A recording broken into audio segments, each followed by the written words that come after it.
एक छोटे से गांव की सुबह आमतौर पर पक्षियों के चहचहाने से होती थी, लेकिन पिछले कुछ सालों से यहाँ की सुबह एक खास खुशबू से पहचानी जाने लगी थी। धीमी आंच पर पकते हुए मटन और मसालों की सौधी खुशबू। ये खुशबू आती थी माधव के छोटे से ढाबे से। माधव, जो अपनी सादगी और स्वाद के लिए पूरे जिले में मशहूर था। माधव अपनी पत्नी सुलोचना के साथ मिलकर ये ढाबा चलाया करता था। सुलोचना, जरा देखना, आंच धीमी तो नहीं हो गई? आज मटन थोड़ा ज्यादा मंगाया है। कल शहर से कुछ साहब लोग आने वाले थे, शायद आज ढाबे पर रुके। जी आज एकदम ठीक है, लेकिन आप इतना काम अकेले कैसे करेंगे? कल से आपकी पीठ में भी तो दर्द था। मेहनत की रोटी में ही तो असली स्वाद है सुलोचना। जब तक शरीर साथ दे रहा है, अपने ग्राहकों को निराश नहीं कर सकता। लोग यहाँ सिर्फ पेट भरने नहीं, बल्कि भरोसे का स्वाद लेने आते हैं। तुम चिंता मत करो, मैं सब संभाल लूंगा। माधव का तरीका पुराना था।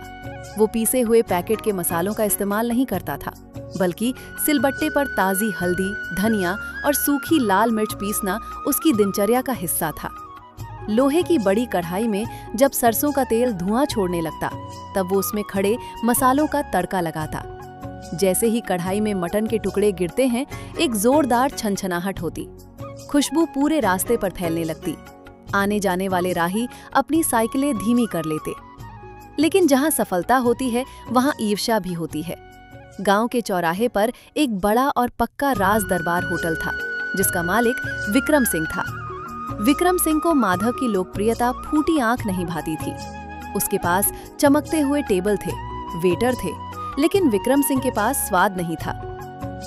क्या बात है मुंशी जी, आज हमारी मेजें खाली क्यों पड़ी हैं? और उस माधव के फटे हुए छप्पर के नीचे इतनी भीड़ क्यों लगी है? हुजूर, वो माधव मटन करी ऐसी बनाता है कि लोग उंगलियां चाटते रह जाते हैं, और वो अपनी मटन करी का दाम भी कम रखता है। कभी कभी तो लगता है ये माधव गरीब होने का ढोंग करता है। अगर वो मटन इतने सस्ते में बेच रहा है तो पक्का कुछ गड़बड़ होगी। आज ही उसे सबक सिखाना होगा। इस गांव में कारोबार सिर्फ हमारा चलेगा और किसी का नहीं। वहीं दूसरी तरफ दोपहर के 12 बजे बजते ही माधव के ढाबे पर रौनक बढ़ गई। गांव के किसान, बस ड्राइवर और पास की तहसील से आए बाबू साहब सब मटन करी खाने के लिए अपनी बारी का इंतजार कर रहे थे। अरे माधव बेटा, आज की खुशबू तो पूरे गांव में फैल रही है। जल्दी से मेरे लिए भी एक प्लेट चावल और 2 पीस मटन लगा दे। बस 2 मिनट चाचा, अभी तरी गाढ़ी हो रही है। आप जब तक बैठी, सुलोचना पानी ला रही है। चाचा, आज मटन में खास जावित्री डाली है। साहब ने खुद मसाले तैयार किए हैं। तभी तो शहर के बड़े बड़े होटलों में वो बात कहाँ जो माधव के हाथों में है। और सबसे बड़ी बात, यहाँ सफाई और ईमानदारी दोनों मिलती है। तभी विक्रम सिंह अपने 2 चेलों के साथ वहां आ पहुंचा। उसके चेहरे पर एक झूठी मुस्कान थी और वो माधव से कहता है, वाह माधव, बहुत नाम सुना है तुम्हारी मटन करी का। जरा हमें भी तो चखाओ। आखिर क्या मिलाते हो इसमें? आइए विक्रम सिंह जी, आपका स्वागत है। बैठिए, मैं अभी आपके लिए मटन करी चावल लगाता हूँ।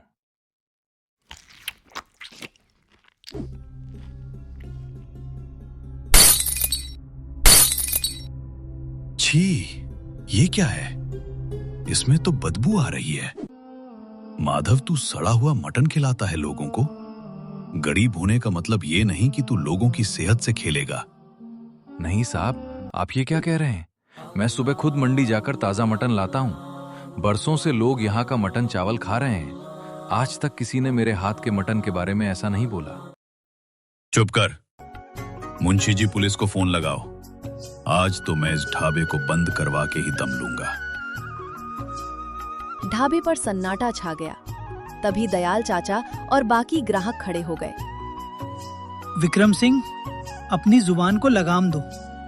हम रोज यहाँ का मटन खाते हैं और आज तक किसी को कोई शिकायत नहीं हुई। तुम अपनी जलन के चक्कर में एक गरीब की रोजी रोटी छीनना चाहते हो।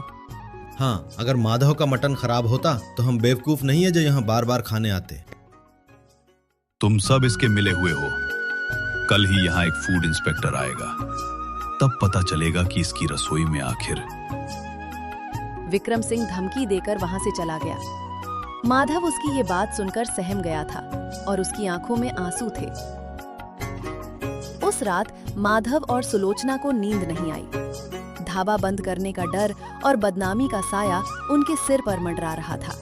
घबराइए मत, जिसने कभी किसी का बुरा नहीं किया, भगवान उसका बुरा नहीं होने देंगे। आप सच के साथ हैं।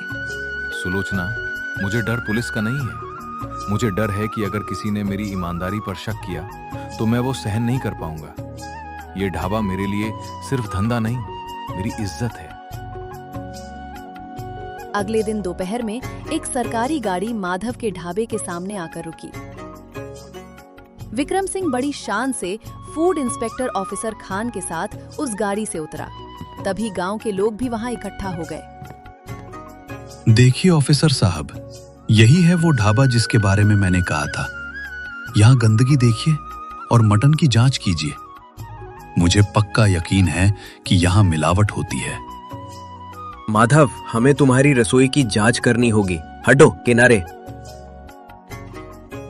माधव ने बिना डरे रास्ता दे दिया। इंस्पेक्टर ने मसालों के डिब्बे खोले, मटन के स्टॉक की जांच की और फिर उस कढ़ाई के पास पहुंची जिसमें मटन पक रहा था। मैंने सुना है कि मसाले तुम खुद पीसते हो। जी साहब, बाजार के पीसे मसाले भरोसेमंद नहीं लगते, इसीलिए खुद मेहनत करता हूँ और अपने हाथों से मसाले पीसता हूँ। इंस्पेक्टर ने मटन करी का एक चम्मच लिया और उसे चखा। पूरी भीड़ अपनी सांसें थाम कर देख रही थी, लेकिन विक्रम सिंह के चेहरे पर जीत की मुस्कान थी। तभी ऑफिसर खान ने चम्मच को नीचे रखा और अपनी डायरी निकाली। पहले उन्होंने विक्रम सिंह की तरफ देखा और फिर माधव की तरफ। विक्रम सिंह जी, आपने बिल्कुल सही कहा था। ऐसी मटन करी यहाँ होनी ही नहीं चाहिए। सुना गांव वालों आप लोगों ने? चलो माधव, अब जल्दी से अपनी दुकान समेट लो। मेरी पूरी बात तो सुनिए। ऐसी मटन करी को यहाँ गांव में नहीं बल्कि शहर के सबसे बड़े रेस्टोरेंट में होना चाहिए। मैंने अपनी 15 साल की नौकरी में इतनी शुद्ध और स्वादिष्ट मटन करी कभी नहीं खाई। इसमें मसाले पूरी तरह प्राकृतिक है, मटन भी एकदम ताजा है और साफ सफाई का स्तर भी बेहतरीन है। ऑफिसर खान की ये बात सुनकर विक्रम सिंह का चेहरा सफेद पड़ गया। माधव, मैं तुम्हें क्लीन चिट देता हूँ, बल्कि मैं तुम्हें एक सर्टिफिकेट के लिए भी रेकमेंड करूंगा ताकि तुम अपना काम और बढ़ा सको। शुक्रिया ऑफिसर साहब, मैं तो बस अपना काम पूरी ईमानदारी से करने की कोशिश करता हूँ। आज आपने सिर्फ मेरा ढाबा नहीं बचाया, मेरा भरोसा बचाया है। माधव की ये बात सुनकर गांव वालों ने उसके लिए तालियां बजानी शुरू कर दी और विक्रम सिंह चुपचाप वहां से खिसक गया। माधव की आंखों में खुशी के आंसू थे और उसने हाथ जोड़कर सबको धन्यवाद दिया। आज आपने सिर्फ मेरा ढाबा नहीं बचाया, मेरा भरोसा बचाया है। अरे पगले, तेरा स्वाद ही तेरी ढाल है। अब जल्दी से मेरे लिए एक प्लेट मटन करी चावल के साथ लगा दे। आज जीत की खुशी में हम सब साथ खाएंगे।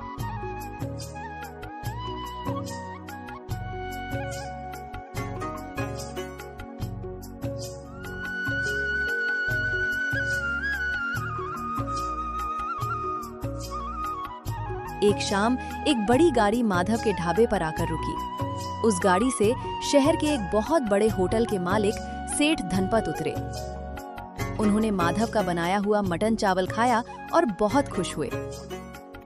माधव जी, मैंने बहुत बड़े बड़े होटलों में खाना खाया है, लेकिन आपके हाथ का स्वाद सबसे अलग है। मैं चाहता हूँ कि आप मेरे साथ शहर चलें। मैं आपको अपने होटल का मुख्य रसोइया बनाऊंगा और बहुत अच्छी तनख्वाह भी दूंगा। सेठ धनपत की ये बात सुनकर सुलोचना खुश हो जाती है। इतनी बड़ी नौकरी, अब तो हमारी सारी गरीबी दूर हो जाएगी। माधव ने थोड़ी देर सोचा और फिर सुलोचना की तरफ देखा। उसने बहुत ही शालीनता से सेठ धनपत को जवाब दिया। साहब, आपके इस प्रस्ताव के लिए बहुत धन्यवाद, लेकिन मैं ये गांव और अपने इन लोगों को छोड़कर कहीं नहीं जा सकता। इन लोगों ने बुरे वक्त में मेरा साथ दिया है। अगर मैं शहर चला गया तो इन यहाँ के मजदूरों और किसानों को ये स्वाद और ये प्यार कहाँ मिलेगा। मैं यहीं रहकर अपने गांव के लोगों की सेवा करना चाहता हूँ। एक शाम एक बड़ी गाड़ी माधव के ढाबे पर आकर रुकी। उस गाड़ी से शहर के एक बहुत बड़े होटल के मालिक सेठ धनपत उतरे। उन्होंने माधव का बनाया हुआ मटन चावल खाया और बहुत खुश हुए। माधव जी, मैंने बहुत बड़े बड़े होटलों में खाना खाया है, लेकिन आपके हाथ का स्वाद सबसे अलग है। मैं चाहता हूँ कि आप मेरे साथ शहर चलें। मैं आपको अपने होटल का मुख्य रसोइया बनाऊंगा और बहुत अच्छी तनख्वाह भी दूंगा। सेठ धनपत की ये बात सुनकर सुलोचना खुश हो जाती है। इतनी बड़ी नौकरी, अब तो हमारी सारी गरीबी दूर हो जाएगी। माधव ने थोड़ी देर सोचा और फिर सुलोचना की तरफ देखा। उसने बहुत ही शालीनता से सेठ धनपत को जवाब दिया। साहब, आपके इस प्रस्ताव के लिए बहुत धन्यवाद, लेकिन मैं ये गांव और अपने इन लोगों को छोड़कर कहीं नहीं जा सकता। इन लोगों ने बुरे वक्त में मेरा साथ दिया है। अगर मैं शहर चला गया तो इन यहाँ के मजदूरों और किसानों को ये स्वाद और ये प्यार कहाँ मिलेगा। मैं यहीं रहकर अपने गांव के लोगों की सेवा करना चाहता हूँ। वहीं दूसरी तरफ विक्रम सिंह का राज दरबार होटल पूरी तरह खाली रहने लगा। लोग अब उसके पास खाना खाने नहीं जाते थे, क्योंकि सबको पता चल गया था कि वो अपने खाने में मिलावट करता है। तभी एक दिन विक्रम सिंह खुद माधव के पास आया, लेकिन इस बार उसके चेहरे पर गुस्सा नहीं बल्कि शर्मिंदगी की थी। माधव, मुझे माफ कर दो।